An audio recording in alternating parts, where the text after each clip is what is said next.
All right, welcome into the Wednesday edition of Weather or Not, and actually starting off with some breaking weather news out west. Yeah, very scary situation. Yeah. Take a look at it with your first alert as once again an avalanche near Lake Tahoe has triggered a massive search and rescue effort underway here. This has been ongoing with several skiers still missing in the backcountry conditions. It started out with 15 people, Jamie. The Nevada County Sheriff's Office said 15 people, 4 guides and 11 clients were on the trip when the slide hit.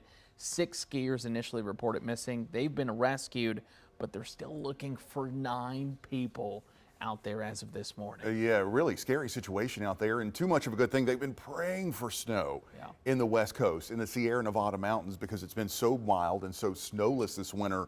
10 to 15 feet of snow there in the Sierra Nevadas as we head through the next 7 days. Some spots picked up 36 inches just yesterday. Yeah. That much snow, that much wind really creates those favorable conditions for those avalanches. So hopefully we have a good ending to that story. But man, terrifying to think about avalanches, especially with a group that large. And we've talked about it, like we love hiking, and so it's easy to get caught up, especially in that. It just shows you the power of Mother Nature there and the pattern flipping.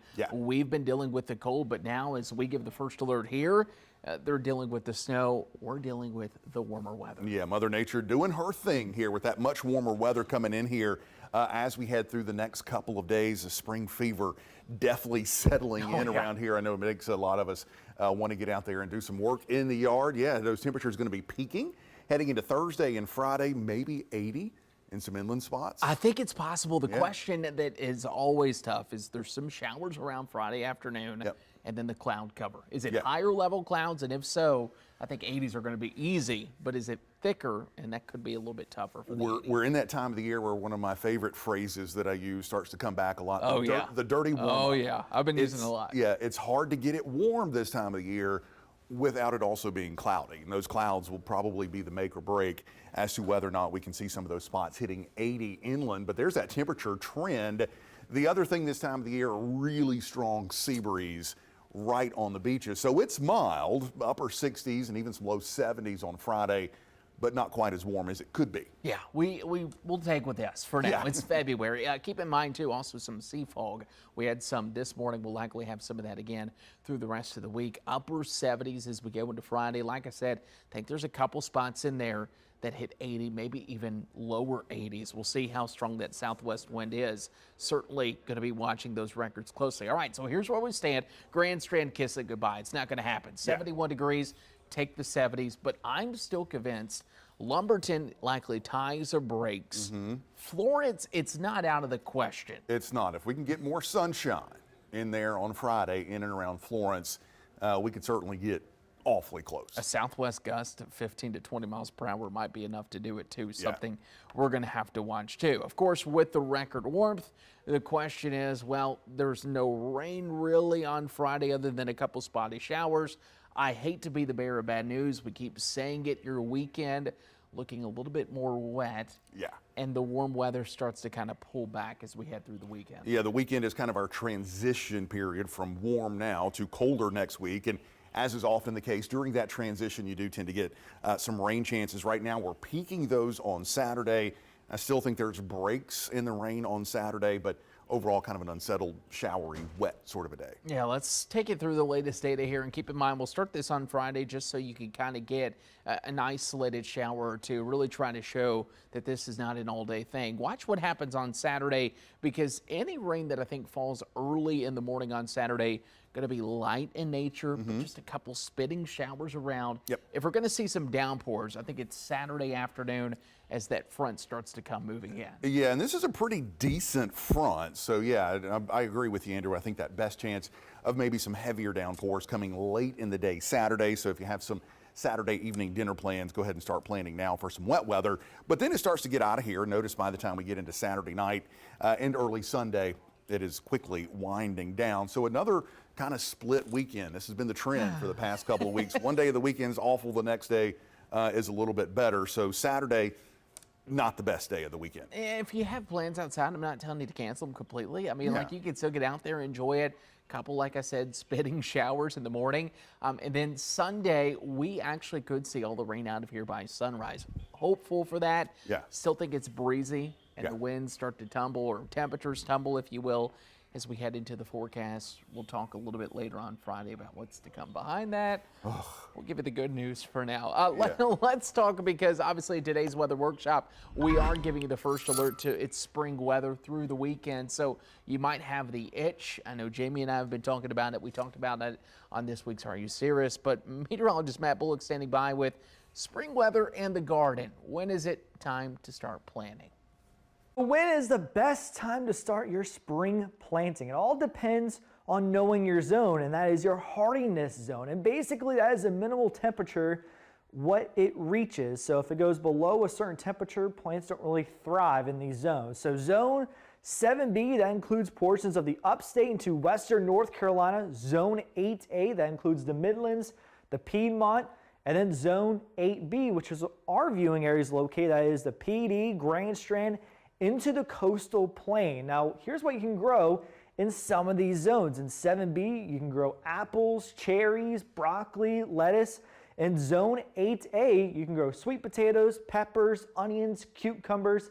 In zone 8B, watermelons, okra, strawberries, pumpkins. These are all types of food that thrive in these conditions. And talking about when's the best time to start planting, in January, potatoes, onions, late January. For February, broccoli, cabbage, cauliflower, right around mid-February. And then for March, lettuce, early March, eggplant, mustard, peppers, tomatoes, right around mid-March. And for strawberries, watermelons, sweet potatoes, into early April. But also keep in mind with that last frost potential. Here in Myrtle Beach, typically we see that right around March 15th, March 20th in Florence, April 4th into Lumberton.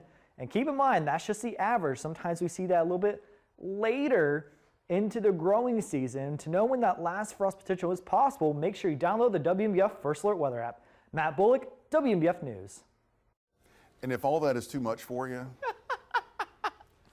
keep it simple like our Meemaw told us. Oh, yeah. Wait till after Easter. And it's less work, I think, if you do that, because then you don't have Wait to worry till about after, covering things. Yeah. You just wait. Yeah, wait till after Easter. But I do love the fact that you can start getting things in the ground this time of the year. Onions, potatoes are super easy to get going this time of the year. So yeah, it's fun to live in a place where we can garden year round. Yeah, and just get ready to protect those plants as we get into that frost for Yeah. sure. Of course, let's go coast to coast, All right. because we're going to talk about at least the temperature extremes as we go into your forecast. Let's start with where we were yesterday. No shocker, Rio Grande, Texas still leads the way. 98 degrees. I tell you what, I love the warm. I am not ready for that. No. And then the cold spot, East Glacier, Montana, 13 below zero. That's on my eventual travel list, Glacier National Park in Montana. I was looking at the photos of this it's beautiful place, up there. and I was trying to find one that we could just throw in here, but Yeah. there's none that we could do with copyright. Beautiful. It's definitely on my list for winter vacations. The only thing holding me back is that it's so remote. Like even I have to have somewhere to go eat or something. Yeah, there's none of that the up there in closest Glacier. is an hour 20 from what I looked for Lake Civilization. Yeah. Beautiful out there, but good luck to them. All right, let's start with the southeast here as we go into the forecast for your Thursday. It's warm, but we do have, once again, a lot of cloud cover around. Some peaks of sunshine as you go down toward Alabama, even Georgia. And I think we can get some sun as we go into the late afternoon tomorrow. If so, watch out. Temperatures could be a little bit warmer than 71, 77 here in the Palmetto State. It's 82 in Montgomery, and look at Florida, Jamie. Yeah, man, Florida saying hello. They've had a kind of a tough winter, mid-80s there across Florida heading into the next couple of days. One other area that we are going to be watching for Thursday as we continue coast to coast, how about a Illinois, Indiana, Kentucky, Ohio bout of severe weather developing tomorrow, level 2. Severe weather risk for places like Champaign into Indianapolis, Dayton, Cincinnati, Louisville, Evansville. A little bit unusual to see severe weather in this area quite so early, but that'll be something we'll be keeping an eye on. And I don't know why our graphic events there like don't that, either. but we'll take it back to it. Let's go to the northeast. We're holding on to cloud cover across our region. that cloud cover is going to be pushing in across the northeast Pennsylvania. You're stuck in the clouds. Even some showers as you work your way up into Atlantic City later tomorrow night. And getting a little bit warmer up there, finally getting rid of some of that snow from New York City to Boston with those temperatures into the upper 30s and low 40s. Now we're kind of back to where we needed to be. Watch Illinois, watch Indiana, watch Ohio. You can see those thunderstorms developing heading into Thursday afternoon, potentially even an isolated tornado threat. Again, Indianapolis to Dayton down into Louisville. And the notice on the backside of that system, the colder air rushing in, some rain changing to snow across Iowa down through parts of Nebraska. Des Moines down into Lincoln and Omaha, likely dealing with a little bit of wet snow for the day tomorrow. I guess we're going to do it. We had it twice. Oops. I was looking this morning, though, for the best tornado potential right along that Ohio River. Yeah. Tail end Charlie on the back side of that system. A big wind event, but I do think a couple of isolated tornadoes in southern Indiana. If I was doing Chase with Chase, I'm in southeastern Indiana. Southeastern Indiana. Let's take a quick moment for everybody who doesn't know the inside baseball and tell them about tail end Charlie. Oh, so basically you look into a system, and I love that. You go into a squall line or a line of storms. Storms will like to form on the southern flank. Those typically are undisturbed by rotation, and they have a little bit more ingredients because they're pulling in more. So we call that the tail end of the line, the tail end Charlie, the easiest to get to spin up in a scenario like that. Yeah, has access to a lot more energy and heat down there, so you always watch that one Think at the of it like bottom an of the interstate. line. Like you're getting on to you're taking the exit ramp, or you're getting on, you're a little bit faster than some of the other stuff. Yeah, love it. All right, so behind that system with the severe weather is some more cold coming in. 8 in Minot, North Dakota for high temperatures Thursday. Denver down into the 30s. We're going to have a fun chat about Denver coming up in just a second. 30-ish around Minneapolis heading into Thursday afternoon. Yeah, what a cold stretch of weather. Let's go down as you go into Texas. They've been dealing with a little bit warmer weather, but hey, look at the cold front that's sweeping through. Some drier air on the backside in Texas for Waco. Plenty of sunshine there, and yeah, they're just kind of stuck in a pattern where it's going to be nice and quiet, but a mixed bag really, where you can go from, 38 as you go into portions there of Santa Fe at 41, 75 in Abilene, or you can go down to Laredo, 92. You go from 62 to 92 with that spread in temperatures in Texas. I just booked my flight down to South Padre Island, Texas for April. Oof. And it's already, April in South Texas already feels like Myrtle Beach in mid-July. Getting ready for that heat. It comes in fast. This is where the action is. We obviously led off the show with that news about that avalanche there in the Sierra Nevada mountains. Watch the snow there in Western California rather, around Lake Tahoe. Just dump and dump and dump as the latest system moves in. That's how you get 10 to 15 feet of snow. And there's even going to be some snow that starts to work its way into parts of Utah and Idaho. And they are praying for that snow. This may be my favorite 2 stats of the winter. Oh, I love that one. We're talking about a former Winter Olympic site. That we have a 1/10 of an inch of snow so far this winter. They're hoping to cash in on a little bit, and I think there could actually be some overachievers in this system that comes through. Salt Lake City proper, though, probably getting 2 to 4 inches of snow today through tomorrow. Still likely not enough to get them over how much Myrtle Beach has seen so far this winter. Myrtle Beach, 5.5. Take that, Salt Lake City, Utah. Can we beat them out in the season? Probably not, but we'll take it right now while we can. You look at the snowfall forecast. Look at how this all adds up. First off, look at the higher terrain in California as we go throughout the next 7 days. Man, talk about maxing out. But then you go out there to portions, especially in the Rockies. Yeah, they're picking up even on much. And remember, Breckenridge was at 5 inches of snow. They're about to start stacking up here as we get into the forecast. And I know the skiers in Colorado are going to be happy as well. Yeah, even all the way down into Taos, New Mexico, Flagstaff, Arizona, all these places begging for snow. They're finally going to get into it. But again, you can see how the snowfall there across the mountains of California, the Sierra Nevada, literally just goes off the chart. As we head all the way through Wednesday of next week, and that is that highlight for the 10 to 15 feet of snow. Temperature-wise, 37 in Denver tomorrow, generally into the 30s across most of the Intermountain West, although as you get up higher in elevation, that, of course, is where the cold is. And another fun stat, my other favorite stat of the winter so far, Denver has seen 35 days at or above 60 since December 1st. A lot of those days have been record-breaking, well into the 60s and even into the 70s. And you look at us, 27. Man, what a winter it has been. I know Yeah. we've talked about mild and dry. Certainly hasn't been mild, not yet at least. I do think we're trending in that direction. 27 days there above 60 since December 1st. It has been a stretch of weather, which brings us, as we're giving you the first alert to some warmth, what's your favorite thing to do about spring? This is our Shooting the Breeze for today. What would you answer? The good thunderstorms and the yard work. The longer days are nice. I I'm would going to go love with it. good thunderstorm if I have to Yeah. pick one. Yeah, I would love it if we could keep the kind of shorter days because I'm an early to bed kind of guy. okay. 6, 7 o'clock, I'm done. I'm inside anyway. Okay. But I'm ready for the garden, ready for some storms, ready for it. All right. I loved the Valentine's Day one, by the way. Oh, yeah. You put out for the Shooting the Breeze. This one, though, good thunderstorm. That's where I stand right now. We will take you to our photos here. This coming in from Chad. I always try to say his name. Lefevre, Is that right? or Lefevre. I thought it was Lefebvre. Maybe it is. But I like yours better. Lefevre. Lefebvre. Yeah. I don't know. Beautiful. Yeah. As we go. This Take is some the absolutely sunrise. stunning pictures, though. Wednesday morning, the sunrise here. Tuesday morning. Yeah. Today's Wednesday. Yeah, beautiful down there at Blaine United Methodist. And then, of course, as the days are getting longer, let's take it to this photo coming in. This one from Tina. Yeah.